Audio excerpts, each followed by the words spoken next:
The popularity of Scrambler motorbikes is on the rise, whether it's the clean, purposeful Scrambler style or the go-anywhere ability. Manufacturers have taken note, and there are a wide range of Scramblers available, from small to big and cheaper to more expensive. Here we have the pick of the crop and the top of the ranges, which start at $10,000. Hello and welcome to Moto Chatter. Let's dive into the details. This price point sees you onto an entry-level Ducati in the form of the Scrambler Icon and Icon Dark. In fact, with the Dark, it is less than $10,000. The Scrambler brand has been a huge success for Ducati since they went on sale in 2015, and now the Scramblers are the only way you can buy an air-cooled L-twin Ducati U2. So if that sounds good, these are for you. The Scrambler Icon runs an 803cc air-cooled L-twin, good for 73 horsepower and 49 pound-foot. It has a steel trellis frame too, so ticks those classic Ducati feature boxes in a big way. It has a dial-shaped LCD display, 6-speed gearbox, 10-spoke 17-inch wheels front and rear with 41mm upside-down forks. Worth noting is that Bosch cornering ABS is standard on even these entry-level Scramblers, which is something that is an option on some more expensive bikes. Wet with a 90% full fuel tank, it weighs 189 kilos, around 416 pounds, or 173 kilos, 381 pounds dry. Seat height is 798mm or 31.4 inches, but there is a low seat option as an extra, which drops that by 20mm to 30.6 inches. The Scrambler Icon does seem to be more of a style choice than a going off-road choice when compared to other bikes here and even other Ducati Scramblers, but it does get you a bona fide Ducati with excellent air-cooled performance, and they aren't so popular for no reason. The Icon comes in either yellow or red and costs $10,195 with the Icon Dark being slightly cheaper at $9,195.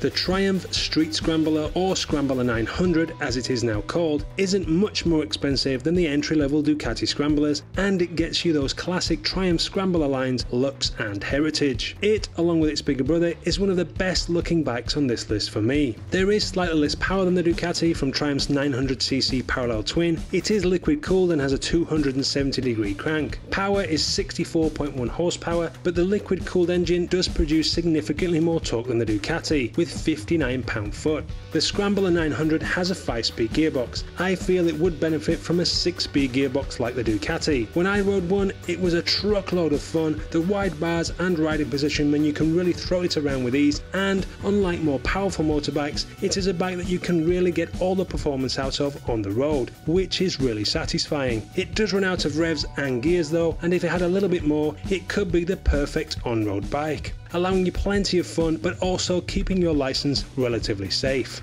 It weighs 223 kilos or 491 pounds wet, although it does feel lighter. It has a 19-inch front wheel and a 17-inch rear. Seat height is 790mm. There are 41mm forks with twin shocks at the rear, completing that classic look, and they have 120mm of travel. A rarity these days is a classic analog dial, but it does have an LCD display in there as well. You can have it in black, black with red, or matte khaki green. Pricing is on screen now, and the Triumph Scrambler 900 combines decent performance with heritage and quintessential classic styling. And for me, the Highline pipe on the Triumph Scramblers has to be one of the best standard exhaust pipes on any motorcycle.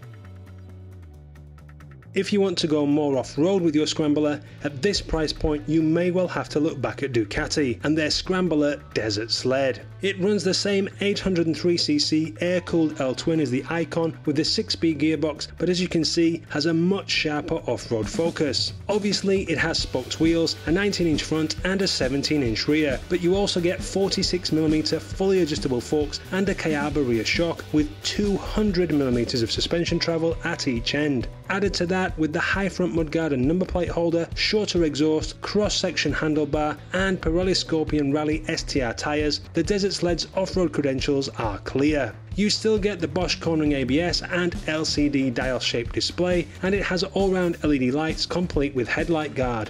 It weighs just 193 kilograms or 425 pounds wet too. Be aware that the extra suspension travel does raise the seat height to 860 mm or 33.9 inches, with the low seat option being a further 20 mm lower at 33 inches. It looks great in this blue silver paint scheme, which is a good job as it is the only colour it comes in, and the golden wheel rims really set it off too. For all the extra off-road preparedness, it isn't much more than the Triumph, $12,395, and if you're intending to do plenty of off-road riding, you would have to go with the Desert Sled.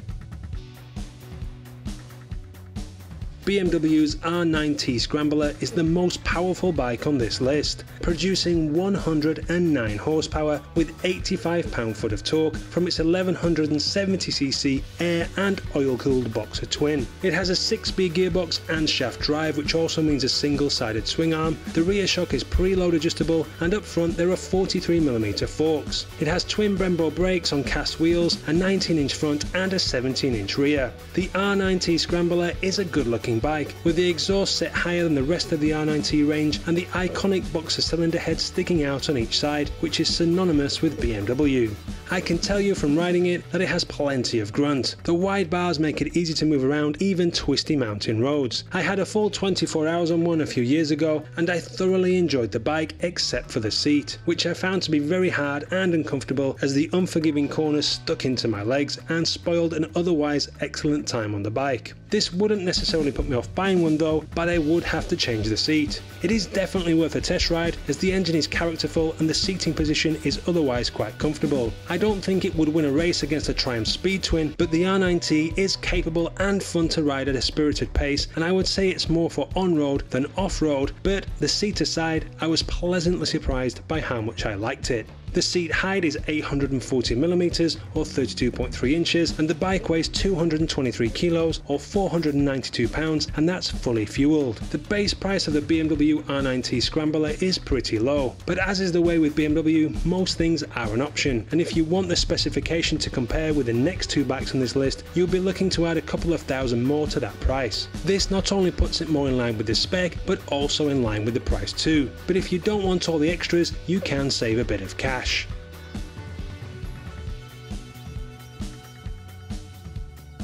Triumph Scrambler 1200 comes in two model variants, the XC and the XE. While both are off-road capable, the XE is more geared towards harder off-road use than the XC. Both are powered by Triumph's 1200cc parallel twin. In the Scramblers, it's putting out 89 horsepower and 81.1 pound-foot of torque, so also has plenty of grunt. There is a 6-speed gearbox, switchable ABS, twin Brembo M50 calipers, a TFT display, keyless ignition, cruise control, and a USB charging socket under the seat. The XC has fully adjustable 45mm shower forks with Öhlins twin shocks at the back with 200mm of travel at each end, and it has 5 rider modes which you can customize. The XE version has fully adjustable 47mm Öhlins forks up front and the twin shocks at the rear with 250mm of wheel travel at each end. It also has a slightly longer swing arm as well as an extra off-road ride mode and cornering traction control, cornering ABS, as well as heated grips as standard. Both weigh 230 kilograms, around 507 pounds, and have 32 spoked wheels, a 19-inch at the front and a 17-inch at the rear. The XC has a seat height of 840mm or 33 inches, and the XE 30mm higher at 870mm, 34.2 inches due to the higher suspension. As you can see, there isn't much difference in price, but the XE is more expensive, which makes sense. Each version has its own colour choices, but for a more detailed look at the Scrambler 1200s, you can check out my video specifically on them. I'll put a link at the end of this video for you.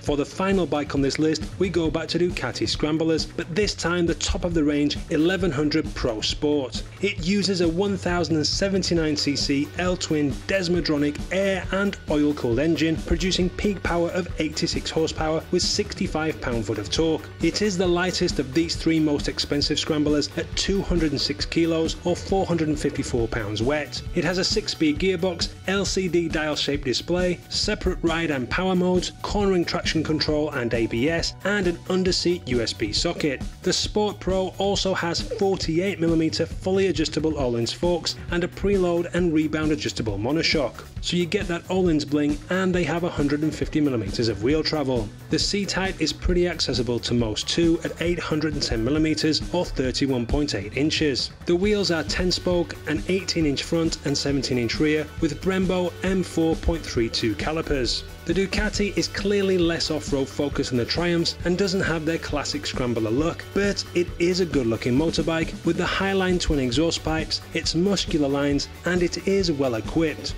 It is the most expensive bike on this list, and for me it could do with some cross-spoke wheels at that price. There are though two 1100 Ducati Scramblers that are a bit cheaper. The Tribute Pro has spoked wheels, although you do lose the Öhlins forks. The cheapest way to get an 1100 L-twin Ducati though is to go for the Dark Pro, but again it is lower spec'd. So there you have it, 6 of the best Scramblers money can buy. Which do you think would suit you best, or do you have another in mind? Let me and others know in the comments. For more Scramblers that are definitely worth a look, click here, like and subscribe if you like the video. There are more on the way. Please make sure you have a great day, and as always, thank you for watching.